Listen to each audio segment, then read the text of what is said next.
Ready? 1, 2, 3. Patriots, gay-triots, they-triots, black-triots, brown-triots. Fuck off! Welcome to America's top DEI podcast. Pumps, what have you had it with? Okay, what I've had it with, and I know I've talked about this before, but I hate it when you're driving on the highway and somebody is driving slow in the fast lane, because it's not only annoying, but because you're just treading water. You can't get behind the slow person because the fast person won't move, vice versa. So you're suspended in time, I feel like. And then I personally take it a step further and I start creating a narrative about that person. Like, this person is so stupid. Yeah. They don't know that you're supposed to drive fast and just pass in the fast lane unless you're going to drive fast. That tells me they're a Trumper. And I know they're a Trumper because they're stupid. And then I get mad. Like, I cannot believe that person. Then I see that they have a kid in the car and I'm like, they're generationally perpetuating Trumpism. And this is all because they're going in the slow lane. But I take it, they're going slow in the fast lane, but I take it to a whole nother level that my blood is boiling, because I just immediately now, anybody that does something that's idiotic or stupid or a lack of self-awareness, they immediately go into my Trump MAGA pile. And then I get enraged. I think that's so relatable. And it's such an easy, right now, it's just like an easy place to deposit all of the grievances, just to blame on, just put it all in MAGA. But this whole thing about driving in the fast lane, that's an American thing. Right. You go to other countries and they only use the fast lane for passing and everybody's over in the right. And I've noticed that the people that do the slow driving in the fast lane, with the exception of elderly people, which I kind of give a pass on. I do too. Is you'll see it's a guy like in a Ford F-150. Yes. And they're wanting the road rage incident, because you'll be behind them, you get, 24 inches away from their bumper and they start slowing down, and you finally get around them and they're like, with their hat. And it's just, I don't know what it is, this American machismo. I think we just have a culture that has a lot of beta males in it, and where we don't want the beta males to feel their level of beta. We've told them they're alpha. And right. Capitalism has offered them things that they can purchase to make them feel like they are big boys, like big trucks, big tires, nut sacks for the trucks, little eagle shirts, MAGA coated merch stuff. And then we've offered, a president that makes them feel like they're badass, when really that just, all of those things just show how beta they are, because all they do is follow what the beta herd is doing. You're so right about capitalism gives them a way to say, hey, I'm not a beta male, I'm an alpha male. Right. And it's the whole, just the tires, and it's all, for me, and I know I've said it a million times, it's overcompensating. You're afraid you're either small manhood or bad in the sack, because those things follow. And so then I have to talk tough, I have to talk down to women to prove how big my dick is. Right. And I just fucking hate it. I've had it with white people that triple trumped. Yeah. That have the nerve and the audacity to walk into a Mexican restaurant, a Chinese restaurant, an Indian restaurant, go to perhaps their gay hairdresser, white women that may use a gay makeup artist. I really genuinely believe that if you triple trumped, then you are all about preserving the lack of culture in white America that has led us to where people go and Bible thump with their AR-15s. That's the only thing that I see when you get all white people together in the United States. There's no culture at all. So they have to go borrow culture from people. Even the word woke, they've borrowed from Black culture. I went to a Mexican restaurant with my parents, my son, my husband over the weekend. And there's just all these MAGA looking people in there. And I thought, you've got a lot of fucking nerve coming in here. Coming into this Mexican restaurant where every single waiter, obviously English was their second language, served with a smile. They run a great little local business, and Oklahoma City is a better place because of these hard-working immigrants that come in here. But I cannot imagine the horror they feel when they are driving to and from work, when they might have a hearing on their legal status. I can't imagine the people who've already been taken from their lives. Right. And to see these fat ass, kink arm, teeny weeny beta pricks with their ugly ass wives walk into this Mexican restaurant and sit down and smile and be friendly, I don't think you should be able to enjoy anything but Cracker Barrel.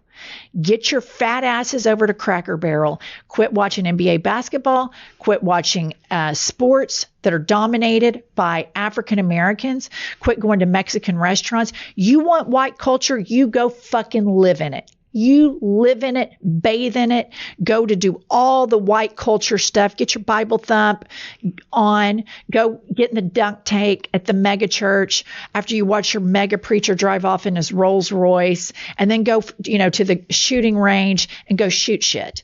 But do not participate in any of the shit that makes America cool. And what makes America cool is multiculturalism. And if you want to triple Trump and you want to browbeat DEI and you want to browbeat gay people and you want to browbeat black people, as you've been doing for 400 years, and you want to browbeat this generation of immigrants that come over here and open up businesses earnestly, pay their taxes, you want to demonize them and call them rapists and felons and all this shit, when the felon is the teeny weeny mushroom cock piece of shit, Cankles McTaco tits at the top of the ticket. I have fucking had it from top to bottom. White people that triple Trump should be banned, boycotted from enjoying the best thing that America has to offer, which is multiculturalism. Get your fat asses out of the Mexican restaurant. Get your fat asses over to Cracker Barrel, because nobody wants to see your fucking smug ass, teeny weeny, pink arm, big gut around. Nobody wants to see that shit. No one. I completely agree. Pat it. I want to take it a step further. Let's go. I want the women, the triple Trumper white women. Yeah. I want, if you want to be in the golden age, then I want you to give up a credit card in your name. I want you to give up the bank account in your name. And I want you to be completely beholden to a man. I don't want you to work. I want you to stay home and make cornflakes from scratch for that fucker, because that's what you're voting for. When they're talking about the golden age and make America great again, they're talking about you having less rights than men, not being able to have a credit card, not being able to own anything in your own name. So triple Trump, country club, Christian, white women, you should have to forfeit those luxuries. I completely agree. And I think they should probably have to give a couple blowjobs a day too. I think that's fair. Yeah. Like if your whole thing is you're going to service these men, then, they know better. And you're going to throw other people's kids under the bus just because of the color of their skin. And you think watching Candace Owens makes you a little bit less racist. Fuck you. And I cannot stomach what this horrible white culture is doing to the best parts of America right now. It is just unfathomable, and how smug they are and how hateful they are and just how god-awful the architecture is in the churches that they frequent explains a lot to me. And I know I always go back to that, but there is no culture in white America except for dump truck life church visits and Bible studies, combined with going to the shooting range and then watching Fox News and being a piece of shit. That's what American culture has come to in white America. I personally, my life, when I'm around a bunch of just white women at a lunch, I avoid those things like the plague because it bores me to tears. There's no substance. Nobody talks about anything interesting. It's demeaning people. It's gossiping behind people's back. And I just am not that interested in that. I'm not that interested in that. But when I go out with my gay friends, when I go out with my black girlfriends that I met through my son's basketball, there's just a lot more meat on the bones. White people are dreadfully boring. And what has saved us from the lack of culture in America is our multiculturalism. And I enjoy very much experiencing Black culture, Latino culture, Asian culture, as an American, I enjoy those cultures very much because they've integrated into our culture. And because white America, especially for me, an atheist raised in the Bible Belt with all these women that just their life goal was just to get married. I mean, no offense if that's what you want to do, but that wasn't the life for me. That's not what I wanted. I wanted to have a career. I want to have my own thoughts. I want to have my own agency. I want to have my own autonomy. And I've always wanted that. So I've always been an outlier in this place. So I have found the comfort in the people who the patriarchy has also tried to shoot down. And that's where the best meat on the bones is in America. That's where the best of the best is. The crusty country club lunches, have at them. The book clubs with white women and the Bible studies, have at it. Do your thing. Don't go to gay hairdressers. No gay florists for you. No Mexican restaurants. Get your fucking ass to Supercuts and over to Cracker Barrel. And you leave the rest of all the culture that all of this multiculturalism is built to those of us that aren't racist pieces of shit. I think it's a fabulous idea. Yeah. One of your best ones. Thank you. Welcome to I've Had It. I'm Jennifer. I'm Angie, HBIC. That stands for Beaver. Beaver in charge. Kylie. Yes. What do you think? I love this idea. What do you think? I mean, you grew up in an all-white town, Stillwater, Oklahoma. Yeah. Is there any culture there? Besides football and God? No. If that counts as culture. Yeah. You know, there's a news story out there right now that there's like a whites only town on the rise. Oh, I've seen that, like Missouri or something. And they want to spread it. They're like, we're going to open more. And the comments, you go look, you'll see a black person say, good. Right. Stay in it. Build those. Exactly. And go live in them. I mean, like, that is my worst nightmare. Like, some of the most misery of my adult life where I've been sitting there thinking, what are my life choices? Is when I've been with a group of, when we were younger and our kids were younger, and you end up with a group of moms. Right. And I'm sitting there and I'm listening to the conversations they're having and what's important to them. And I'm just sitting there thinking, and it's their life. Everything's relative. But I'm just sitting there thinking, these people literally have no clue. I remember we got in a conversation at your house once. This was during the Obama administration about healthcare, Obamacare. And this woman, I talk about this in our book. This woman is a huge Christian. She has a gay brother, but just, completely dismisses that fact. She's a judgmental, hateful twat. One of the biggest, most hateful twats I've ever met in my life, right? And she's all over me telling me I'm going to hell and all this shit, right? Like, this woman's an alcoholic. She's got a gay brother. Can't even for 1 second look in the mirror. But she's big, big Bible thumper. So she's making the case to me about Jesus and what a terrible person I am because I'm an atheist and all this shit. And I look at her and I go, so you're big into Jesus. Like, what about healthcare for poor people? Well, I don't think that's a right. It's a privilege. She says that to me, just as smug as fuck. And that kind of white culture, I just want no part of. I want no part of that white, entitled, Christian culture. It grosses me out. I dread every minute I ever spent in circles like that. And when I do the autopsy of my adult life at this stage and I look back, it's spending time with people like that I regret. I don't regret my mistakes. I regret sharing oxygen with pieces of shit like that. I do. Yeah, and it's pervasive. I mean, it's everywhere, and it is a mindset. It is not isolated. That philosophy or that way of thinking is not an isolated incident. No, it's just like brazen hypocrisy on display. Yeah. Bragging about it. Well, indignant. Yeah. Just I get to have it because I'm privileged. Uh-huh. I'm chosen. And I'm better than other people. You see, especially in places like Oklahoma, it's such a void of culture. Just, and almost people brag about it. Oh, like, no, they do brag about it. Yeah, the lack of culture. Like, well, we're just down to earth, good people. We like our suppers, our football team, our God, and our guns. Our guns. Yep. Guns, it's just God and church. It's gross. Gross. But you know what? If that's what they want to do, I'm with the people. If they want to have an all white thing, I think it's dangerous. I think it's fucked up. But at least where not to go. Right. I don't ever want to go there. Right. Yeah. No, I agree. And who would want to be around those miserable fucking people anyway? Probably 77 million people. Yeah. Touche. Okay, I've got some reviews for you today. This one is for Meemaw. It says, Meemaw, was that you? And Kathy says, I recently participated in a 10K and could have sworn I saw Meemaw racing alongside me. What made me think it was America's greatest legal mind? The racer was puffing on their vape while running a 10K, of course. Maybe it was you, maybe it wasn't. Either way, I love the pod. You keep this Les Triet sane in Trump's godforsaken America. First of all, I'm so flattered that she thought I could run a 10K, which I don't think I could even walk a 10K. And the vaping, it's a woman after my own heart. Yeah.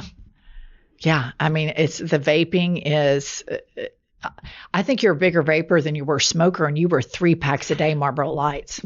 I completely agree because I can do it inside. Yeah. I can do it. It's in my bed asleep. I have one in bed, and if I lose it, there's one next to me that I can grab. Yeah. No, it's way It reminds worse. me of your youngest Luke when he was 3. With his passies. Yeah. So Angie's her youngest son, his name is Luke. He's a doll. He just had a birthday. So happy birthday, Luke.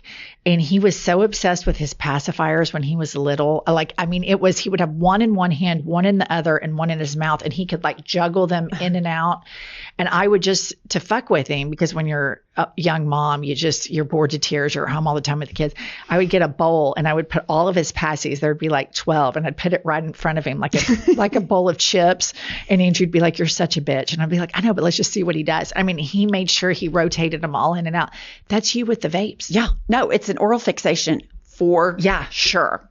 Also, what he did when I'd say, "Luke, you can't take your passy in here," he would take it in his hand and go, suck it, and then put it down, like take a bunch of big sucks off of it. Yeah, it was like, which is what I do. If I know I'm going where I can, I'm like, yeah, you have toddler-like instincts with your vaping. 100%. I can't defend it. You love it. You love it so much. I do. Okay, Kylie, any more? I've got one more 5-star review titled, How Did I Live Without You? And D. Matt Taylor says, as a podcast obsessive, I don't blow smoke, but this pod has to be the best. I listen to them all, but this is the most refreshing, honest, engaging, joyful, real, rattling content I need in my life every day. Thank you for stepping up and speaking up when our world is in disarray. I love you both so much. Please never stop bringing truth to the world. How nice. That's so nice. What a great review. 2 great reviews today. 2 great reviews. I mean, we'll be due for some negative ones, I'm sure. Okay, Pumps, I wanted to share this with you. I don't know if you've heard about it or not yet. There is an app called T that lets women anonymously review guys, and it has soared to #1 in the App Store. A new app called TEA, has gained rapid traction as a women-only platform for anonymously reviewing men based on dating experiences. The app was inspired by what the creator described as his mother's experience being catfished and unknowingly dating men with criminal records. Wow, I think this is a fabulous idea. It's triggered a backlash, particularly from men who say it promotes unverified allegations and causes reputational harm.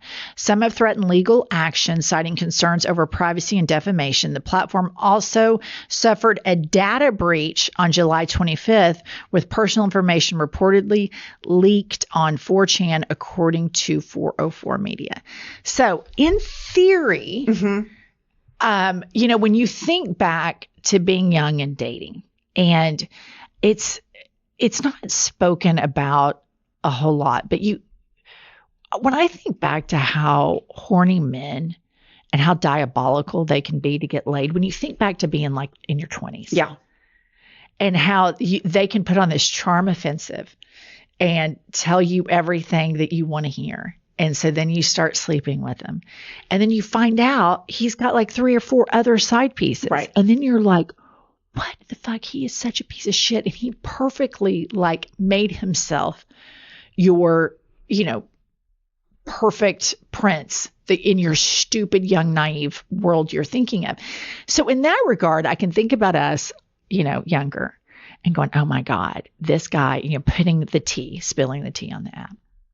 But I can also see somebody getting a guy that's probably about maybe a C plus B minus morally. Okay. He's not that great, but he's slightly above average, but he really broke your heart and you want to make sure nobody else dates him. I could also see a group of girls talking into, let's just rip him on the tee. Of course. You know what I mean? Hell hath no fury. Yeah. No, if everybody did it in good faith, I think it's a great app. But right. And I'm not saying if I were dating and I did that, I'm not saying I wouldn't fall prey to not being in good faith. But I do think it's a really powerful tool because men are such liars. They also have that, are we dating the same guy kind of thing where you post the picture and it's supposed to be just women and I personally have not been on it, but people have showed me like, oh yeah, 3 people were dating. He said he was single. He was married, like all the things. Because I think men have had the advantage for so long that they get the benefit of the doubt. And so I think it's good that women have this, but I do see that it could be taken too far. And I personally could take it too far. Well, and I'm thinking about like not where we are right now, but think about like you're about 24 to 27. 100%. Okay, and your whole social life is like, okay, we're going out, and it was before social media for us. You go out, you go to bars, and it's all about mating rituals. Like, I mean, that's just your number one go-to. Well, that's what this generation is doing, and their mating rituals, bizarrely, a lot of them are happening online through these apps. And I could see a girlfriend, if I'm really honest, we're drunk, maybe smoking a little weed. Yes. And she's like, and this motherfucker, he fucked me, and then he left my apartment, and then he went and fucked her, and then he came back and crawled in bed with me, passed the joint around, you take another shot, and it's like, let's fucking light his ass up.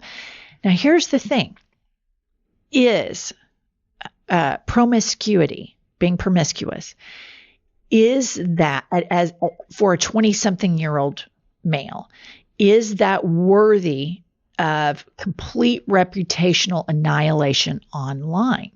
That's the question I get to, because I think that there is always still this double standard where women are slut-shamed and men are cheerleaded by how many partners they have.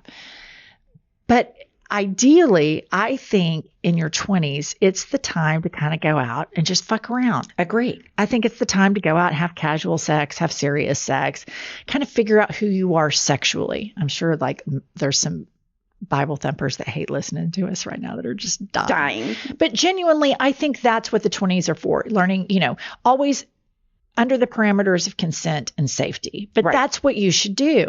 So I wonder if, like, let's say we have 4 sons between us. Let's say one of our sons goes through a slut period. Yeah. And then he's just eviscerated reputationally online. Then do these men become more risk adverse to dating? I don't know. Yeah, I mean, it's just, there's so many problems that I don't know how to solve because I just don't have any experience with it, and I'm past the time in my life. But I know in my 20s, I would have abused that kind of a site. I do too. There's just no question. I just 100%, I can see you and I. Like if you date, like, okay, let's just, for example, you recently had an affair with a married man. Unbeknownst to you, you didn't know he was married. Right. But let's take that back a couple of decades when we used to go to Mexico and sit around and smoke weed and drink champagne. All right. All day long. That's what we did on these trips. And you found out at that age when hormones are higher, I could totally see us just fucking body slamming this guy on one of those apps. And he would have deserved That's it. what I was going to say. And then you have the deserved body slams online. The people that do misbehave so badly. But also, like, it's just such a fine line. And who gets to make that decision? But here's the moral question.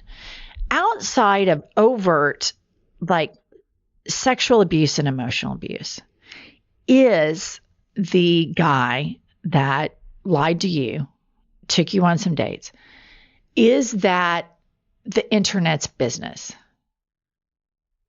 I would say no, but I think that's an age thing. Because I think, as much as I hate infidelity, as much as a skunk as I think that guy is, I don't think he is an emotional abuser or physical abuser or any of those things. He's broken and he can't keep his dick in his pants. There's no question about that, but welcome to the human species. Right. So I guess that's my question about this whole thing is, people are flawed and people cheat and do these things, but is it worth having this paper trail? I just don't know. Yeah. I cannot, I see how it could be good, how it could be useful, how it could spare someone. Like if somebody gets on there and they're like, oh yeah, that happened to her. I'm kind of seeing these characteristics, like controlling. His ex-girlfriend said he's super controlling. Pretty soon he's in your bank account. That's abuse to me. That deserves to be, that is a warning flag. Yeah. But then you just get into, is anything private anymore? And then who's the judge? Who determines what is appropriate to be called out online and what isn't? I know who the judge can be. Dun, dun, dun, dun. Dun, dun, dun, dun. Princess dun, Diana? Dun. Judge Judy Diana. Yeah. I kind of would get so juicy. I don't know. I was this is one of those stories when it came out. I at first was like, oh, good, women get them. But then as a mother of 2 sons and a woman who's been scorned before. Yeah. And have scorned. Totally. But both ways. Yeah. I mean, being realistic about it, I just started thinking, is that, I don't know. Kylie, what's your take on that? I was a young person on the internet. What do you think? I'm kind of not into it. So, I think it's dangerous. I think it's kind of bad for all of that to be out there. The concept of social credit, about that. China does this. There's a Black Mirror episode on this where a credit score, but it's you as a human online. It's like your Uber rating. Yes. And I just think that's very dangerous. I think someone is evil to everyone in a breakup. It doesn't mean that they're evil. They're going to be evil to you. So I think it's dangerous. But I will say, Pumps has gotten my Facebook account. I gave her the password, and she added me to all of the Are We Dating the Same Guy? Yeah. Facebook groups. Oh, yeah. I was trying to get in it. I creep in them, and it's actually very fun to watch. And they do catch a married person. They catch a sexual predator. But there's a lot of shit on there that should not be on there. And it makes me kind of feel bad for some of the guys. That's the thing. At what cost? I mean, obviously we have, there are predators, and I remember being a young woman and falling prey to bullshit from men. And I'm sure I bullshitted, Of course. But I don't know. I just am so grateful that when we were younger, I didn't have to navigate adolescence and young adulthood with a smartphone. Same, totally same. It's just because one this more generation is becoming so risk adverse, and I certainly understand why. Because now, if this app, the T is out there, then let's say this girl's super hot. She's hot, and great in the sack. One of our boys dates her, but then psycho stuff starts, and then they're reluctant to break up because she's like, "I'm going to put you on the T." Yeah, it can become emotional blackmail, and vice versa. I mean, I think it can go both ways. Generally speaking, I think men's are more skunky than women when it comes to dating, just from my personal experience. But I mean, I've known some real psychos, and I'm sure I've been psycho a few times. I know I've been psycho a few times, but in my experience, men act worse than women. What about that time you showed up to the strip club? Yeah, that was psycho. Why don't you share that with the listener? Okay, so this was before I got married, which really tells you how sick and fucked up I was. Are you engaged to him at this time, or living together? I don't think we're engaged or living together. Okay. No, wait, that's a lie. We were living together, okay, but we were not engaged. We were supposed to go to dinner with my mom. He said he had to go do a depot in Tulsa. Fine. So that was before tracking on the phone. And he called someone else in my law firm to meet for drinks at a strip bar, but he told me he was going to be late from Tulsa for me to go to dinner just to go ahead and go to dinner. So being a fucking nut that I am, I take my car and I go straight to the strip bar, and I park right in front. And there was a camera, which was unusual in those days. I mean, this is 30 years ago. So this was unusual. Ages ago. And so there's a camera looking down on who's getting in, and they won't let me in. And then I start going into all this, it's a free country, you can't keep me out, just making the biggest horse's ass of myself. So he's sitting in the strip bar watching this on the black and white, and he comes out. It was a huge fight. I let him go to sleep that night, and then I poured a big bucket of ice cold water on him while I was asleep. What I should have done is pack my shit and left and said, peace out. But I didn't do that. That's what I should have done. But yeah. Which is why I think you and I could teach a seminar on who not to marry. Who not to marry, how to not pick a husband. Yeah. And forks in the road. If we took fork to the right, then you absolutely need to take the fork to the left. Yeah, I agree. All right, listen up. We have a guest today on this podcast. But before I introduce her, I do want to tell everybody that you still have time to get the summer's hottest reading book there is on the planet. It's written by none other than Judge Judy Diana, the head beaver in charge of the entire United States of America, and me. It's just a great little summer read. And so we're going to keep promoting it until you guys continue to buy this book, because we've got to get these copies sold, Pumps. That's right. We can't have boxes and boxes when we die. All right. So today we have a guest. Her name is Sami Sage. We have been on her account. She is the founder of Betches Media and Betches News, the host of award-winning daily morning announcement podcast, the author of the New York Times best-selling book, Democracy in Retrograde, How to Make Changes Big and Small in Our Country and Our Lives. Let's welcome to I've Had It, Sami Sage. Pumps and I need to share with everybody that we have written a book. It's called Life is a Lazy Susan of Shit Sandwiches. And believe it or not, Pumps and I have not always been so rock solid. And we talk about all of our trials, tribulations, most of all our fuck ups. Yes, because fuck ups are relatable and a part of the human experience. I have gotten so much feedback regarding the book that because of my situation with the religion and addiction and all that people relate to that. So I do think there's something to take away that's comforting about it, because we've all been in very difficult situations. And listener, what we want you to do, this is the it book for summer reading. So please get your copy of Life is a Lazy Susan of Shit Sandwiches and take a picture of yourself with the book in really great places and tag at I've Had It podcast, and we will share your images with our summer it book. You can buy it in bookstores. You can buy it in the link in our bio. You can buy it at Target, Walmart, Amazon, etc. All the retailers. Happy reading and happy summer. This episode is sponsored by BetterHelp. You guys, it is so hard to find mental health advice online because there's so much on there. It's hard to distinguish what's good, what's not. How does it affect my decision making when I read this on one site and this on the other? So it feels like there's advice for everything: cold plunges, gratitude journals, screen detoxes. But how do you know what actually works for you? I'll tell you what works. Trusted resources and talking to live therapists can get you personalized recommendations and help you break through the noise. With over 30,000 therapists, BetterHelp is the world's largest online therapy platform, having served over 5 million people globally. And it works, with an average rating of 4.9 out of 5 for a live session based on an over 1.7 million client reviews. It's convenient too. You can join a session with the therapist at the click of a button, helping you fit therapy into your busy life. And you can switch therapists at any time with no charge. Talk it out with BetterHelp. Our listeners get 10% off the first month at betterhelp.com/hadit. That's better, HELP.com/hadit.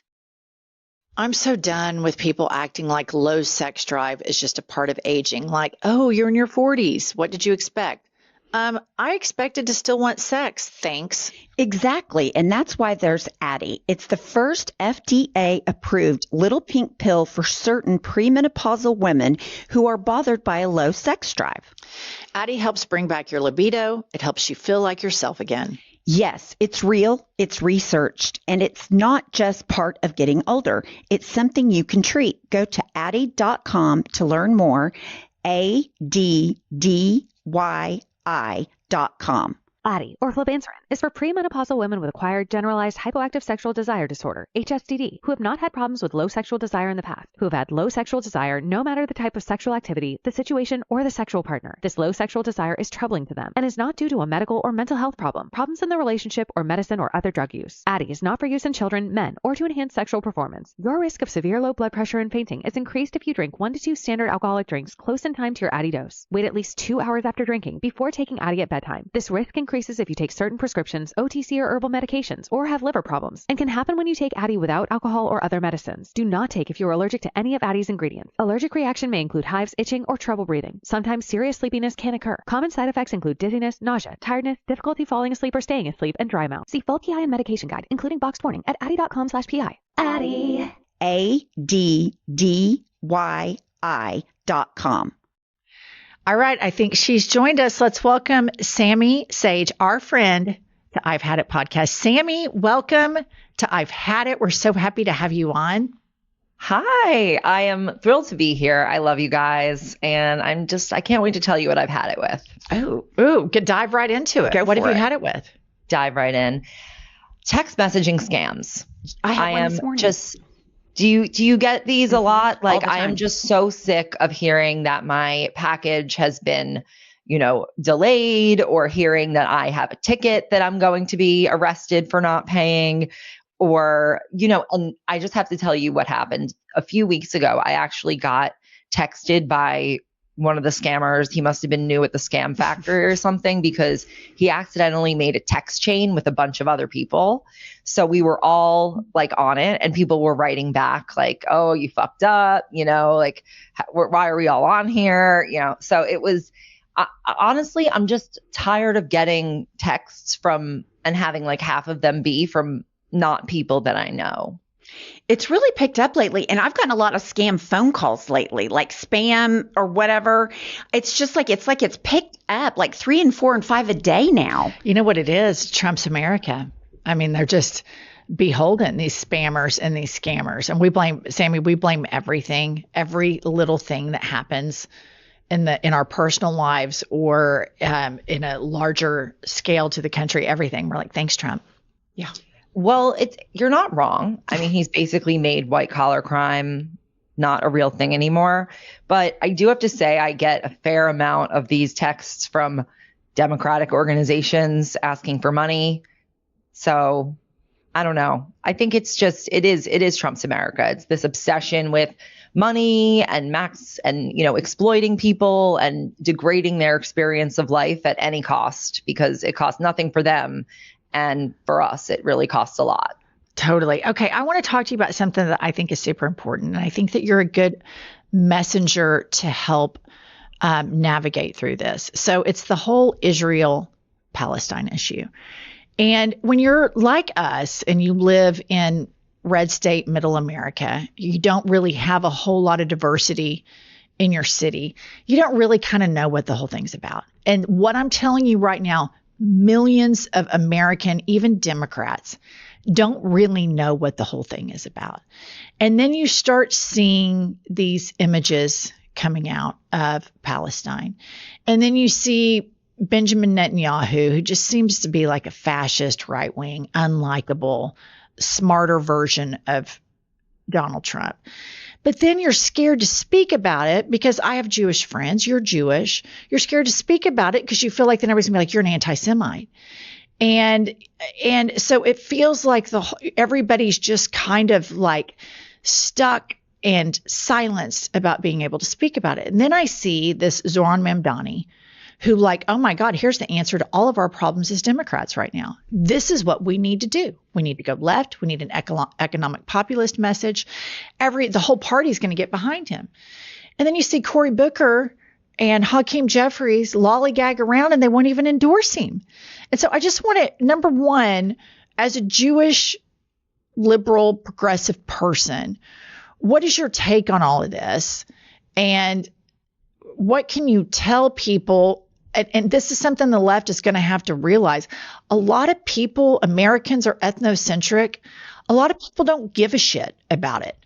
I do when I see that suffering, but a lot of Americans that live in flyover states are just kind of like, we have starvation here too. And I don't like that, but that is the way we were raised, ethnocentric Americans.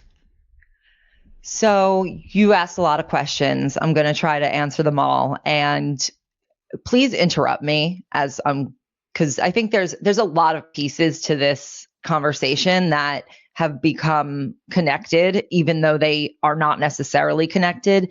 And I think that first thing, you've identified like a complete problem, a completely clear problem that I think a lot of people are experiencing. And that's how, I perceive that as being the landscape that's out there. I want to say I can't really speak for all Jewish people. And I think that that's actually one of the problems. Like you said, like most people don't really know what's going on in the Middle East. Most people don't really know many Jewish people at all. They know them by stereotypes. I will say that I am sort of myself kind of a walking, talking Jewish stereotype. And, I don't want to say, I don't want to say that because I don't know what people are thinking when they say that. But in terms of like the old school, work in media and come from, Long Island and went to summer camp, and my family, my grandparents were Holocaust survivors, were in Auschwitz. They actually met in a displaced persons camp. And it's, I sort of have that sort of, average, Jewish suburban New York secular upbringing. But I have an interesting experience, and then I actually moved to Israel for almost a year when I was 24. And in that experience, I saw a lot of what, the roots of, or some of the roots of what's happening now there. And I think a lot of people would assume, I would come out of that experience and be like, like, you don't understand what it's like to live in Israel. And like, that is true. I think it's a very different environment. But I think if anything, it gave me more texture for both sides. And it didn't really make me feel like, I'm in the tank for like one perspective or the other. I think that what we have there is like a very unique and nuanced human problem. And I think people want to sort of say, there's no nuance, it's not complicated. And I'm not talking about like what's happening now. I'm talking about the entire conflict. And I'm guessing that growing up in where you did around a lot of evangelicals, you probably seen a very particular perspective on Jewish people and on Israel. And it's seen through the eyes of evangelicals, which in my view, kind of just like want us all to get there so that they can kill us and have their end times fantasy. This is one of the times I'm going to jump in. Here's the evangelical mindset that we grew up around. There's very quick to make Jew jokes, white evangelicals. They're very quick to be anti-Semitic. But also in the same sentence, it's, but our Lord and personal Savior was a Jew, and the Jews need to be in Israel for him to return, which I think is a very anti-Semitic, dismissive lack of acknowledging people's agency and autonomy. But I mean, here's the thing, Sami. I'm an atheist, so when I start hearing people talk about magical thinking, whether it's the Jews saying they're chosen people and they're supposed to be in Israel, honestly, I think that's kind of fucking crazy. When I hear, and I know that a bunch of Jews would be like, oh my God, Jennifer Welch is an anti-Semite, but I'm an atheist. So I think foreign policy based on magical thinking is stupid and dangerous. I've never been indoctrinated into any religion. When I hear evangelicals talk about rapture prepping and the Jews being in Israel, I think that's dangerous. I think when we base foreign policy on magical thinking, it harms people, and it places a hierarchy of who's better and who's worse and whose lives are more valuable and whose lives are less valuable. And religion categorizes us. And that's what I see at the epicenter of a lot of this conflict right now. I think you're absolutely right. And I think that part of the problem is that Israel became politicized.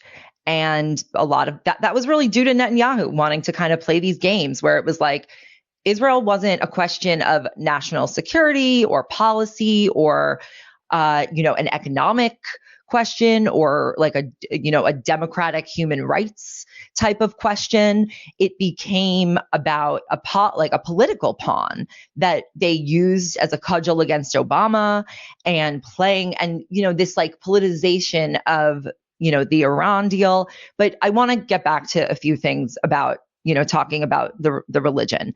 So I have an interesting feeling about religion because having been immersed in it, I really feel a strong separation between organized religion and religious practice and spirituality. And I think that spirituality is something that can cross all religions. And I think that the kind of core tenet of it is what ultimately has drawn people to religions in the first place, but it ends up getting corrupted by people who want to give it structure and turn it into essentially like a high control group and a business.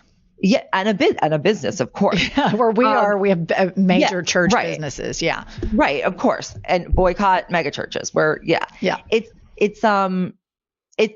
but I think that that's an exploitation of like a natural human yearning to feel a part of something maybe that you can't see, or like a higher purpose. And I think that that's something that could really only happen in someone's like own mind and own home and their own family.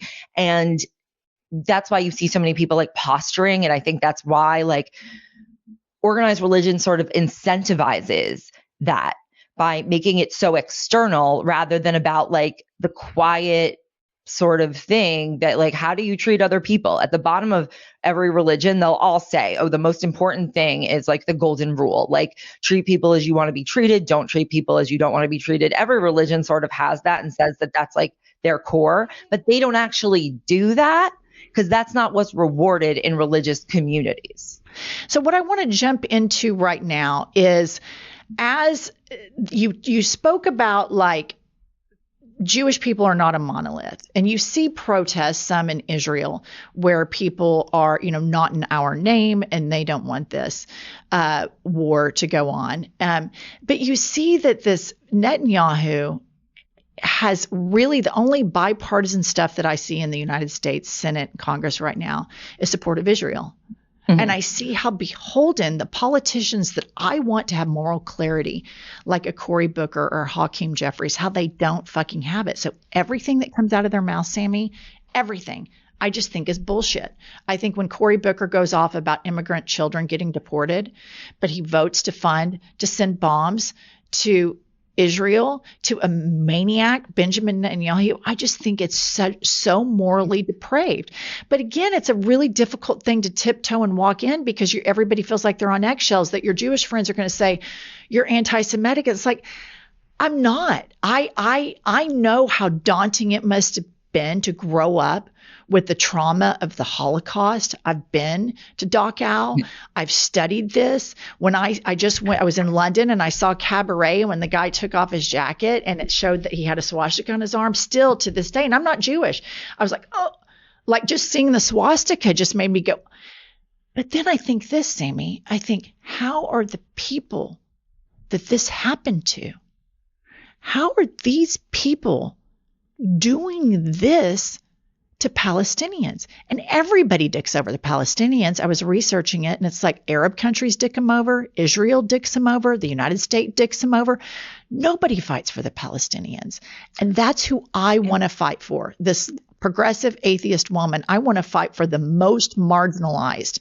That's who I want to choose. If we talk about chosen, that's who I want to choose to help. Are those people, and I have no spiritual life at all, but I feel a moral calling that those are the people that need us the most.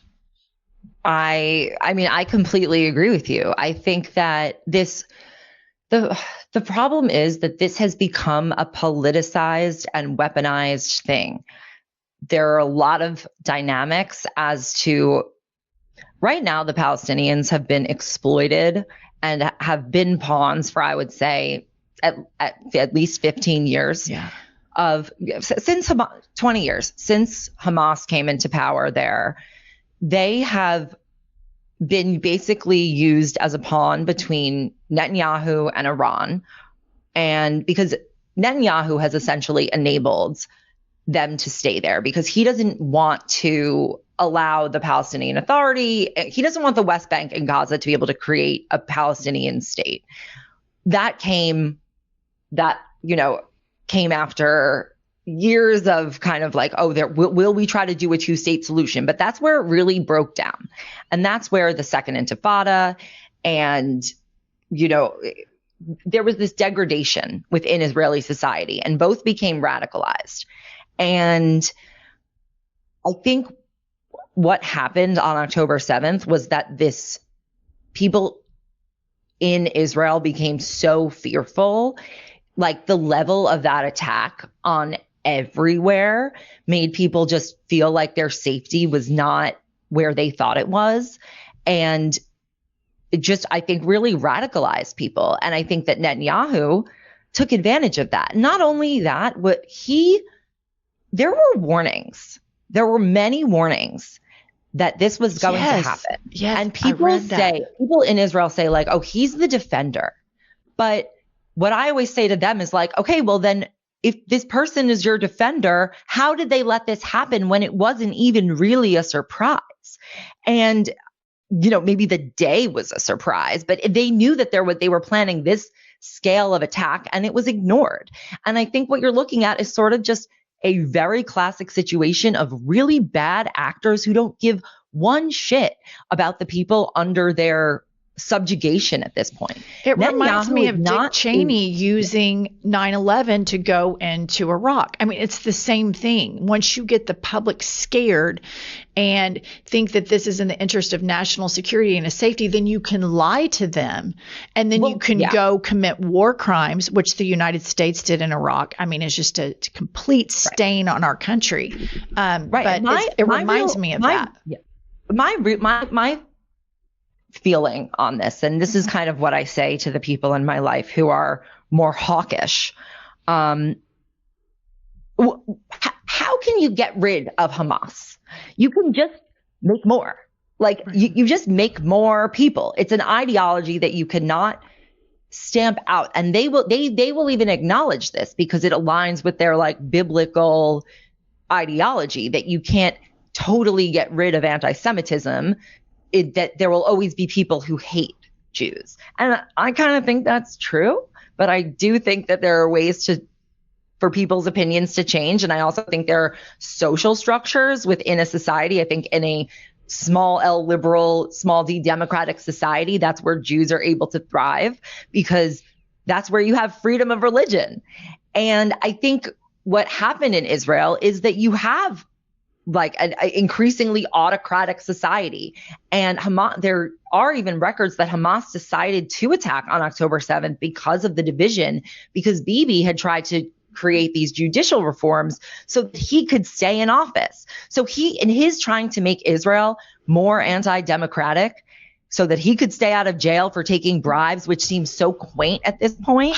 Right. It's like, no, literally, it's like cigars and chocolates and like in exchange for like favorable media coverage. It's so like 2018. It's so he is trying to, and Israeli politics are deeply, deeply dysfunctional. He was trying to stay out of he was trying to stay out of prison and not be tried. And because of that, because he was threatening to make these constitutional reforms, you had so many protests. People were the most against him they've ever been. And you had people threatening to not go to the military. Everyone in Israel has to enroll in the military or in some sort of like state service, or they get an exemption if they're studying in yeshiva, which is actually the wedge issue that might threaten to collapse Bibi's coalition in the end, if that's even possible. But yeah, you have really just someone who is not acting in the best interests of Israelis. And I think if you look at what like Mandy Patinkin said, he's kind of saying, and I'm really not on the, I'm not trying to be on the road of like blaming Jews for anti-Semitism. In fact, I think people like really don't listen to Jews when we try to explain what anti-Semitism is. Probably because people are so sick of being accused of being anti-Semitic when they really don't necessarily know the intricacies of it. But yeah, I think what this is a situation where bad actors are getting cover are basically just getting cover from the situation. And don't you think that the behavior of the Israeli government right now is the biggest growing factor of anti-Semitism? I mean, because I don't see how you could point to anything else. Right. And many will, I don't want to get into like the victim blaming of it all, because I think that that's sort of like, I don't think in this instance, they're the Israeli government is not the victim. They are propagandists, liars, perpetrators, murderers. They're starving people, even their own hostages. Or when you starve the population, then you're starving these hostages that you claim to want back. And at the end of the day, you speak about a lot of the things because you're a Jewish American and you've had this experience that you said is typical of a Jewish American. What I have to say is, and this is probably painful for Jewish Americans to hear, but why should the American taxpayer care so much about Israel? Like when I drive to rural towns in Oklahoma and I see the living conditions, and now I know that their hospitals are getting closed. And then I think that, okay, in Israel, they have healthcare. You're able to access all sorts of government assistance if you're a Jewish person, you want a safe place to live. I'm sure a lot of African Americans would love such an opportunity after years and years and years of oppression by white, patriarchal, crusty old men in this country. What a gift, what a privilege it would be to have all of these politicians create a safe space for Black Americans. We recently had a kid that worked for us that was shot. And if we're talking about making safe spaces and taxpayers are funding them, why is the Israeli issue more, higher up than everybody else's needs? And so I read that they think they're chosen by God, which brings me back to this can't be a foreign policy. We can't base foreign policy and taxpayer money on magical thinking. Like as a person who's completely secular and y'all, you talk about spirituality and all that, great, swing for the fences. Yeah. When it comes to policy and making decisions that affect people's lives, I think it has to be absolutely secular. And I think magical thinking is so incredibly dangerous. First I would argue that one of the reasons Israel is so top of mind is less because of the Jews and more because of the evangelicals. I agree. And that's fair. Of course there is like a strong Israel lobby, but there's also a strong Saudi Arabia lobby and Qatar lobby. And I think there's we can talk about that. Okay. First thing, the chosen people. That is a bastardization that I think even Jews sort of have misunderstood. Chosen in the context of Judaism means chosen to follow the Torah.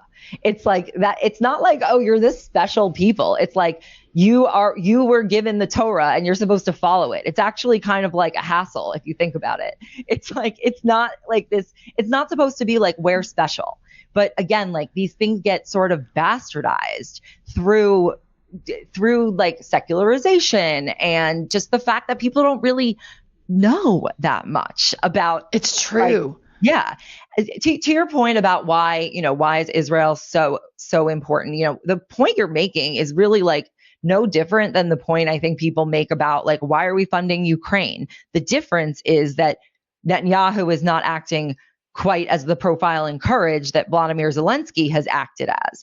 And that I think that wasn't always the case with the American-Israel alliance. And to your point about, how people have a place to go in Israel, I would argue America should be making reparations of some sort to Black people. Whether or not it's payments, there should be why aren't there sort of tax breaks or student loan repayments, perhaps? I think I know the answer to that. Yeah. Racism.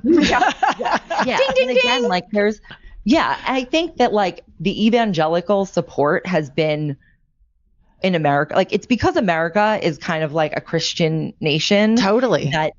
That the Jews are a good, they need us for their own reasons. But for the rapture. I agree with you that there should be separation of church and state. That should not come into play here.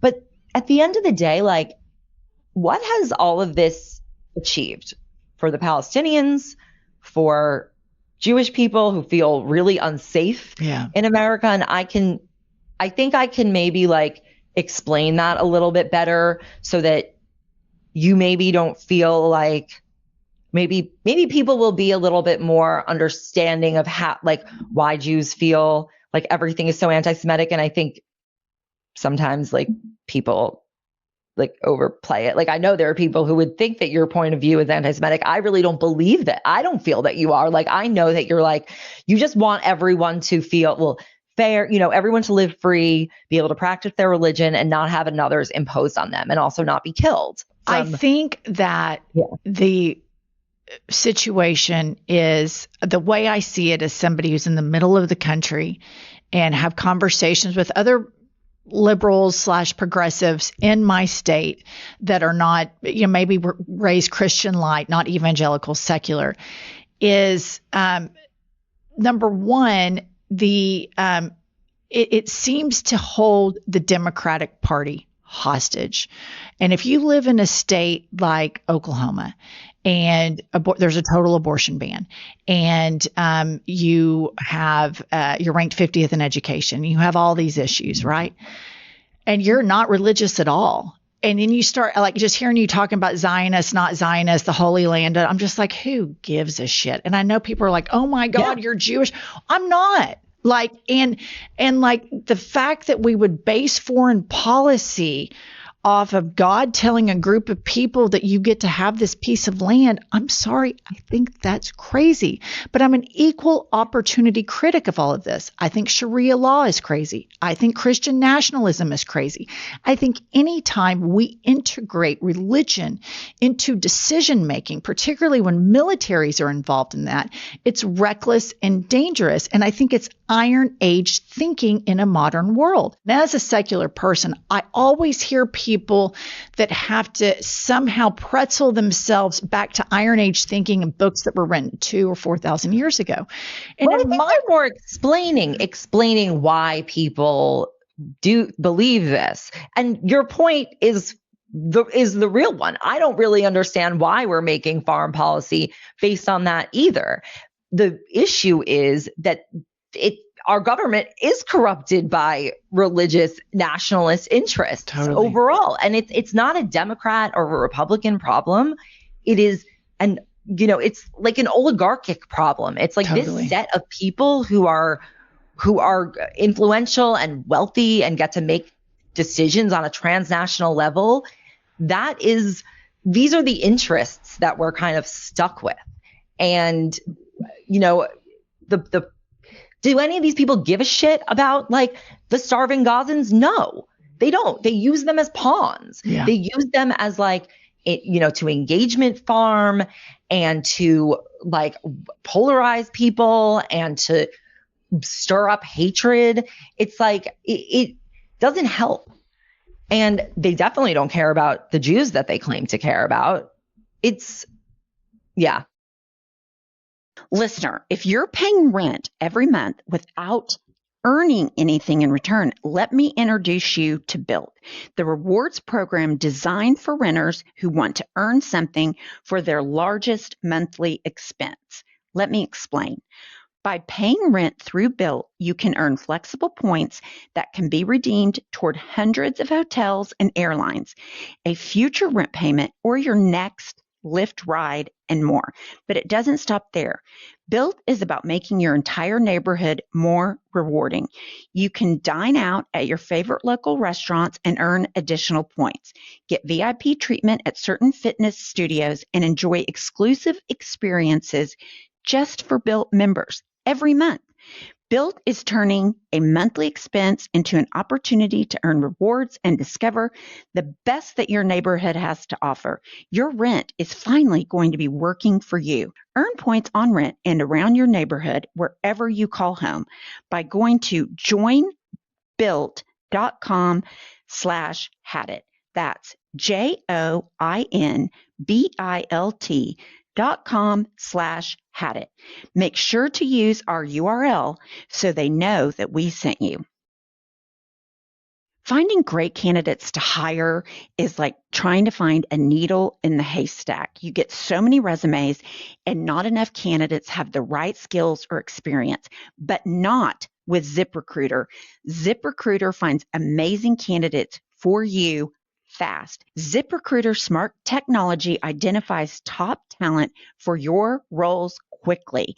Immediately after you post your job, ZipRecruiter's powerful matching technology starts showing you qualified people for it.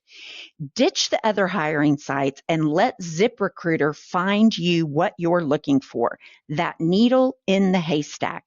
4 out of 5 employers who post on ZipRecruiter get a quality candidate within the first day. Try it for free at this exclusive web address, ZipRecruiter.com/hadit. Again, that's ZipRecruiter.com/hadit. ZipRecruiter, the smartest way to hire. As my children are growing older, they're becoming more susceptible to fragrance in the products they use on their skin. And that is why I have been now diving in to what are the chemicals in the products that I use. And I am finding that so many chemicals are in there that are unnecessary. I was shocked that my laundry detergent is one of the worst culprits. So I switched to Earth Breeze. Their detergent sheets are free from harsh chemicals like dyes, parabens, phosphates, and preservatives. And they're way easier to use. No heavy plastic jugs, no mess, just a pre-measured sheet that dissolves in seconds. I feel so much better knowing I'm not exposing myself and my kids to those unnecessary toxins. And my laundry still comes out fresh and clean. If you want a gentler clean without harsh chemicals, switch to Earth Breeze. They're also backed by a 100% money-back guarantee. So basically, you are trying it risk-free. Right now, you can get 40% off with your subscription at earthbreeze.com/hadit. That's earthbreeze.com/hadit. I feel like a lot of people are pawns in the thought that like you would feel unsafe as a Jewish person in America.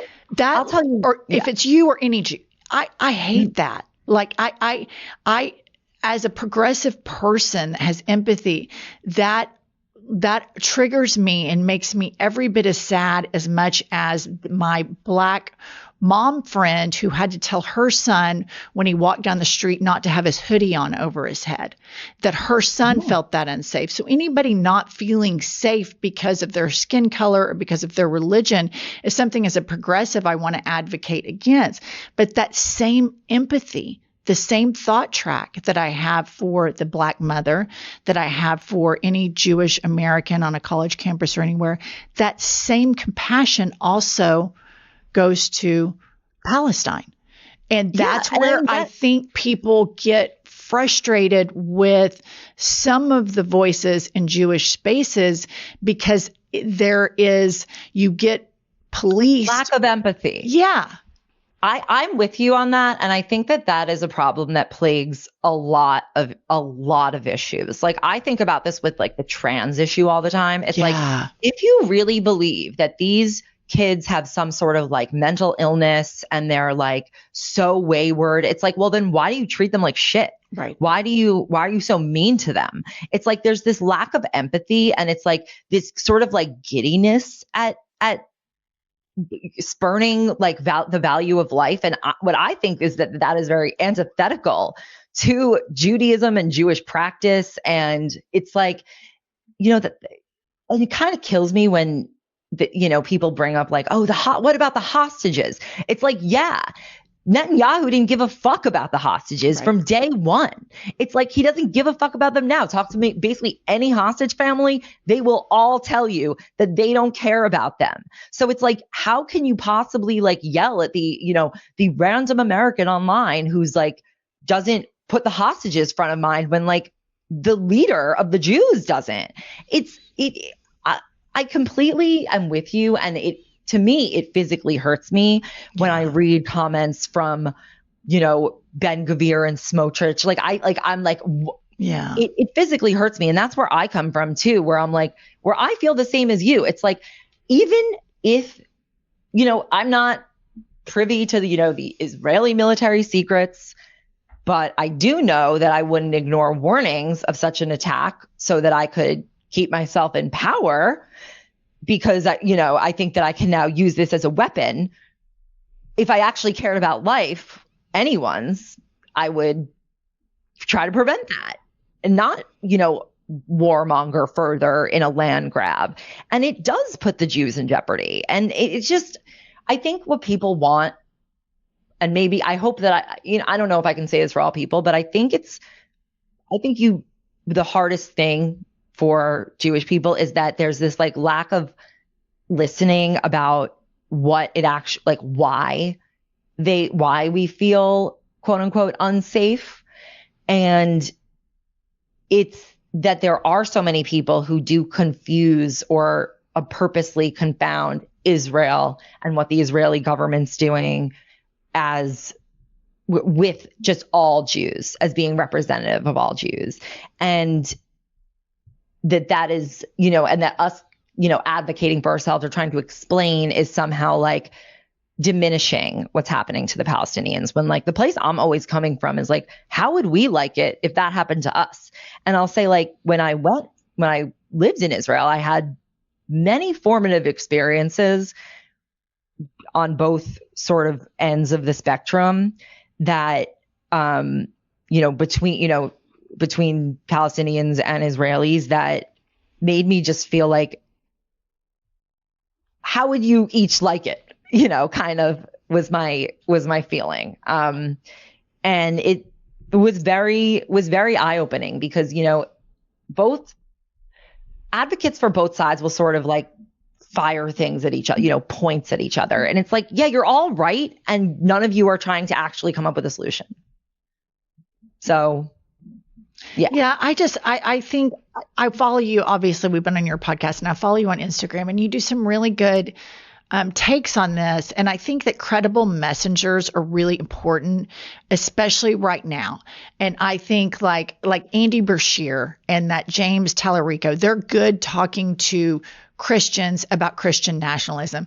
The atheist white lady in Oklahoma, I am not a credible messenger. The same goes for this situation. And I think, Jon Stewart spoke out recently, and it's very poignant things to say. And you, if you don't follow Sami, follow her, because she really covers this objectively. And it shows you that any sort of thinking that we have where the sentences start with, oh, the Jews, blah, blah, blah, and you lump people together is the same thing as lumping any other group of people together. They're not a monolith. Because I think when this originally all first started happening, I was skeptical to speak out on it because I do have a lot of Jewish friends. And quite frankly, they're a lot of my very favorite people. And politically, I've always, in Oklahoma, you've got these right-wing Christian nationalists, and the Jewish people in our state have always, supported progressive causes, supported a woman's right to choose, been huge allies for the LGBTQ plus community, much more humane and empathetic people than all of the evangelicals I grew up around. We're really, truly some of the cruelest people. I mean, always told me I was going to hell, always trying to convert me. Jewish people in my lives were like, we don't even believe in hell. And I was like, oh, I like that. Well, we don't have to recruit anybody. I was like, oh, I like that. And so I think that there is a time right now where probably Jews are going to feel uncomfortable. And some of that discomfort is warranted because of when injustice is exposed, it's uncomfortable.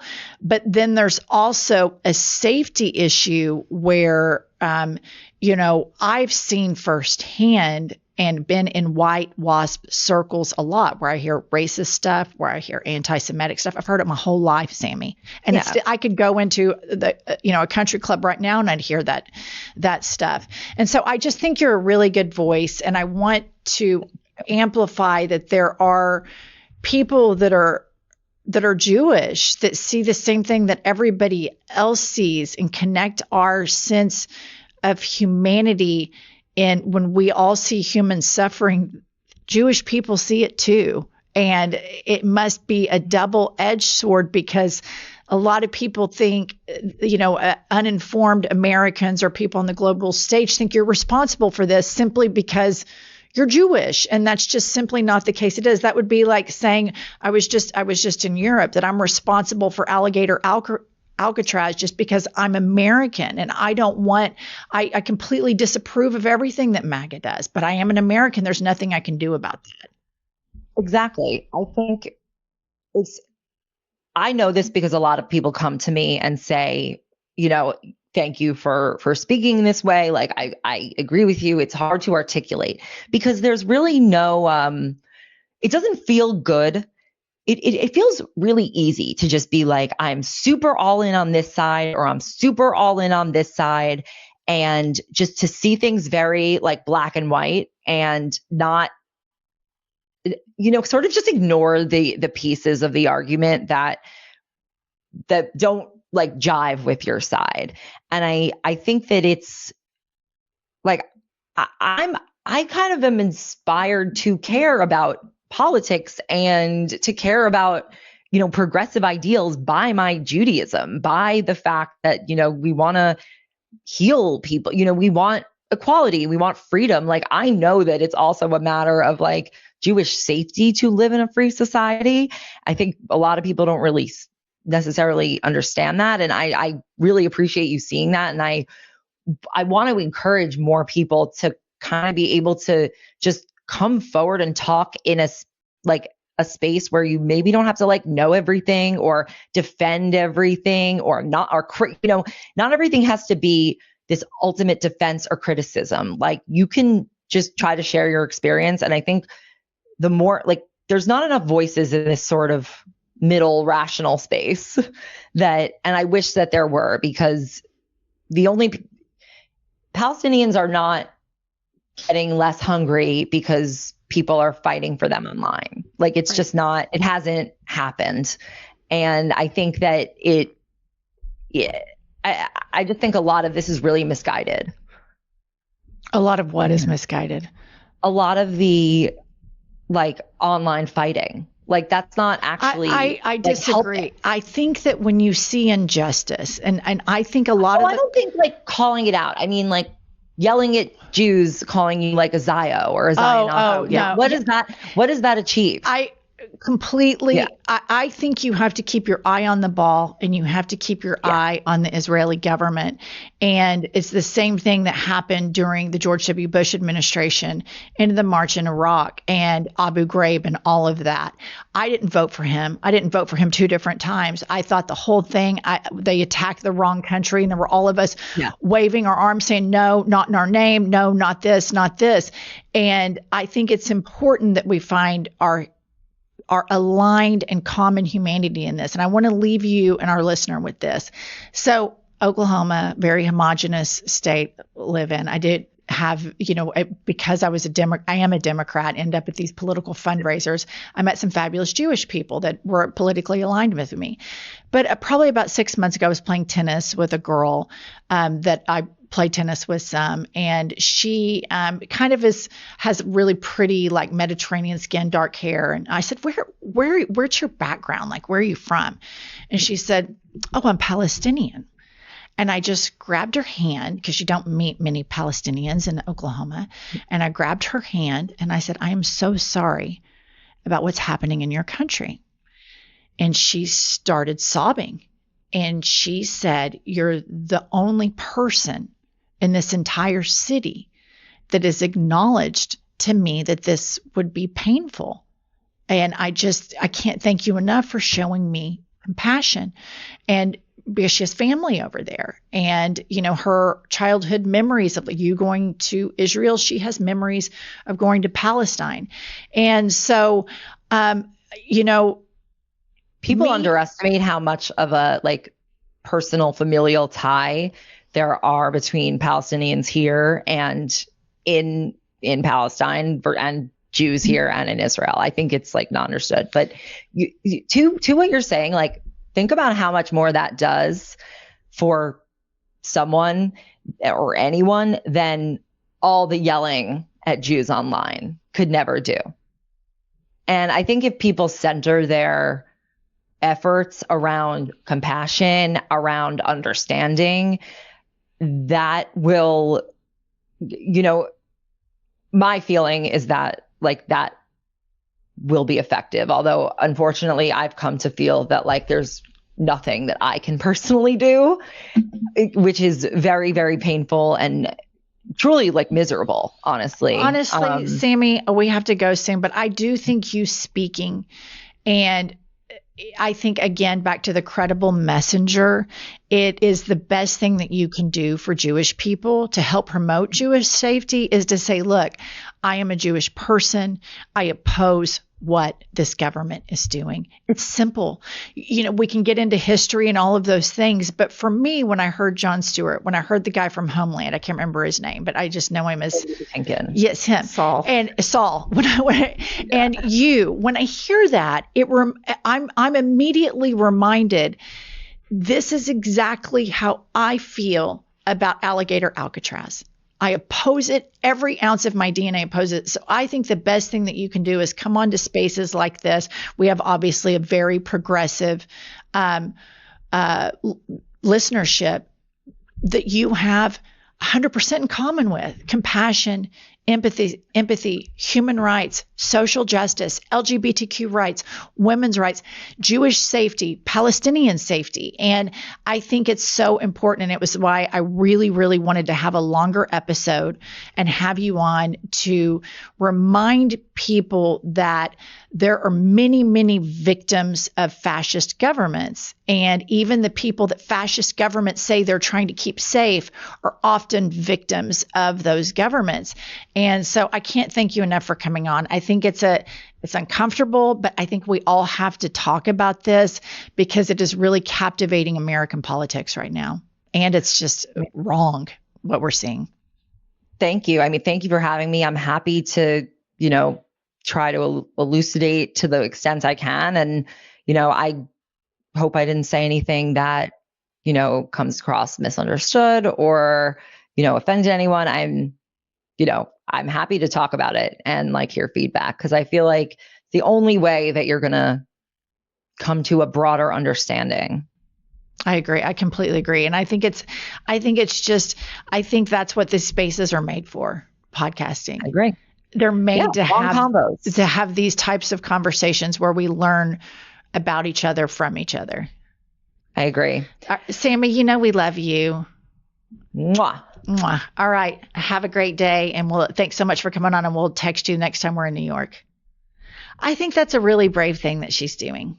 I think it's just incredibly brave, because it would be that it's such a powder keg, this whole issue right now. And, you would just kind of want to stick your, just like, I just want to stay out of public. Everybody's so riled up about this. And there are many, many progressive Jews that oppose, with everything in them, all of this bullshit and war crimes and genocide that Benjamin Netanyahu's doing.